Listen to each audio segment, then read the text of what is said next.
1951। बिहार के पटना जिले का एक छोटा सा कस्बा बख्तियारपुर। धूल भरी गलियां और एक बेहद साधारण सा घर। एक बच्चे की किलकारी गूंजती है। उस वक्त किसी को अंदाजा भी नहीं था कि यह बच्चा एक दिन बिहार की नियति लिखेगा। उस बच्चे का नाम था नीतीश कुमार। उनके पिता राम लखन सिंह स्वतंत्रता सेनानी थे और एक आयुर्वेदिक डॉक्टर भी। घर की हवाओं में राष्ट्रवाद था और व्यक्तित्व में अनुशासन। नीतीश का बचपन किसी राजकुमार जैसा नहीं, बल्कि एक आम बिहारी छात्र जैसा था। न कोई राजनीतिक विरासत, न कोई बड़ा आर्थिक सहारा। बस एक चीज थी, पढ़ाई की लगन। बिहार कॉलेज ऑफ इंजीनियरिंग से इलेक्ट्रिकल इंजीनियरिंग की डिग्री ली। सरकारी नौकरी भी मिल गई, लेकिन उनके भीतर कुछ और ही पक रहा था। 1960 और 70 का दशक, जब देश की रगों में बदलाव का खून दौड़ रहा था। ये वो दौर था जब पूरा भारत उबल रहा था। और इसी उबलते वक्त में एक नाम सामने आया, जयप्रकाश नारायण जेपी आंदोलन। नीतीश कुमार के सामने दो रास्ते थे, एक सुरक्षित इंजीनियर की नौकरी और दूसरा संघर्ष की तपती सड़कें। उन्होंने संघर्ष को चुना। एक कम सुना गया किस्सा सुनिए। पटना में एक बड़ी रैली होनी थी। पुलिस ने चारों तरफ नाकेबंदी कर दी थी। संदेश पहुंचाना था कि रैली की जगह बदल गई है। जोखिम बहुत था, पकड़े गए तो जेल। तभी एक शांत सा दिखने वाला युवक आगे आया, अपनी पुरानी साइकिल उठाई और पूरे शहर में घूम घूम कर छात्रों को खबर दी। वो युवक नीतीश कुमार ही थे। इसी आंदोलन की कोख से बिहार के 3 बड़े नाम निकले, लालू प्रसाद यादव, रामविलास पासवान और नीतीश कुमार। उस वक्त ये तीनों दोस्त थे, क्रांति के सिपाही थे। लेकिन किसी ने नहीं सोचा था कि यही दोस्त एक दिन एक दूसरे के सबसे बड़े राजनीतिक दुश्मन बनेंगे। 1977 इमरजेंसी खत्म हुई। जोश चरम पर था। नीतीश कुमार ने हरनौत से चुनाव लड़ा। उम्मीद थी कि लहर काम आएगी, लेकिन परिणाम आया हार। 1980 फिर वही सीट, फिर वही कोशिश और फिर वही कड़वा सच, दूसरी बार हार। लगातार 2 हार ने नीतीश को अंदर से हिला दिया। आर्थिक स्थिति ठीक नहीं थी। पत्नी मंजू कुमारी सिन्हा चिंतित थीं। नीतीश ने अपने दोस्तों से कहा, शायद राजनीति मेरे लिए नहीं है, मैं फिर से नौकरी ढूंढ लूंगा।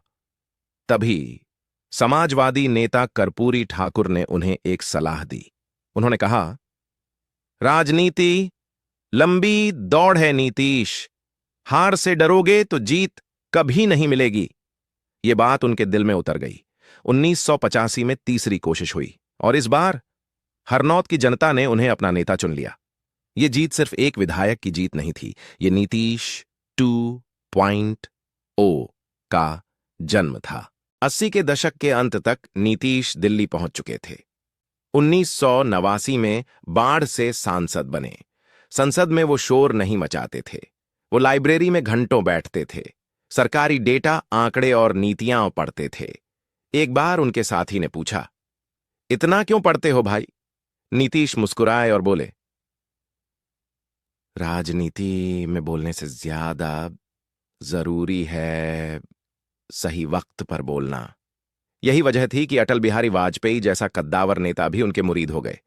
उन्हें रेल मंत्रालय मिला, लेकिन 1999 का गैसाल रेल हादसा, जब सैकड़ों लोग इस दुनिया में नहीं रहे, नीतीश कुमार ने वो किया जो भारत में कम ही नेता करते हैं, नैतिकता के आधार पर इस्तीफा दे दिया। इसी एक कदम ने उनकी छवि को जिम्मेदार नेता के रूप में पत्थर पर लकीर बना दिया। 2005 बिहार एक बड़े बदलाव की दहलीज पर खड़ा था।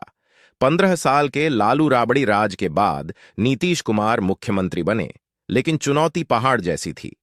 मुख्यमंत्री बनते ही वो रातों रात बिना सुरक्षा के पटना की सड़कों पर निकल गए। अंधेरा देखकर उन्होंने अधिकारियों से कहा, अगर राजधानी का ये हाल है तो गांव तो भगवान भरोसे होंगे। यहीं से शुरू हुआ सुशासन बाबू का सफर। अपराधियों के लिए फास्ट ट्रैक कोर्ट्स, सड़कों का ऐसा जाल कि बिहार के किसी भी कोने से पटना 5 से 6 घंटे में पहुंचा जा सके। और सबसे चर्चित मुख्यमंत्री बालिका साइकिल योजना। जब बिहार की सड़कों पर हजारों लड़कियां एक साथ साइकिल चलाकर स्कूल जाने लगीं, तो वो सिर्फ एक योजना नहीं थी, वो एक क्रांति थी। 2010 की बड़ी जीत ने साबित कर दिया कि बिहार अब विकास की भाषा समझ रहा है। लेकिन राजनीति में कोई भी रास्ता सीधा नहीं होता। 2013 में जब बीजेपी ने नरेंद्र मोदी का नाम आगे किया, तो नीतीश ने 17 साल पुराना रिश्ता तोड़ दिया। 2014 की हार के बाद इस्तीफा दिया और जीतन राम मांझी को कुर्सी सौंपी। फिर 2015 में वो हुआ जिसे कोई सोच भी नहीं सकता था। नीतीश कुमार और लालू यादव एक साथ, दो कट्टर दुश्मन एक ही मंच पर। लालू ने कहा, यह परिवार का झगड़ा था, महागठबंधन जीता। लेकिन 2017 में फिर एक यू टर्न, भ्रष्टाचार के आरोपों पर गठबंधन तोड़ा और फिर बीजेपी के साथ।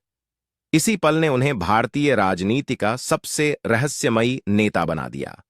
लोग उन्हें पलटू राम कहने लगे, लेकिन उनके समर्थक उन्हें राजनीति का चाणक्य कहते रहे। शराबबंदी जैसा कड़ा फैसला हो या महिला आरक्षण, नीतीश कुमार ने हमेशा साबित किया कि वो भीड़ से हटकर सोचते हैं। बख्तियारपुर के उस साधारण घर से लेकर 8 बार मुख्यमंत्री की कुर्सी तक, ये सफर आसान नहीं था। नीतीश कुमार की कहानी हमें सिखाती है कि राजनीति सिर्फ सत्ता नहीं, बल्कि वक्त की नब्ज पहचानने का हुनर है। वो आज भी बिहार की राजनीति के केंद्र में हैं, क्योंकि वो जान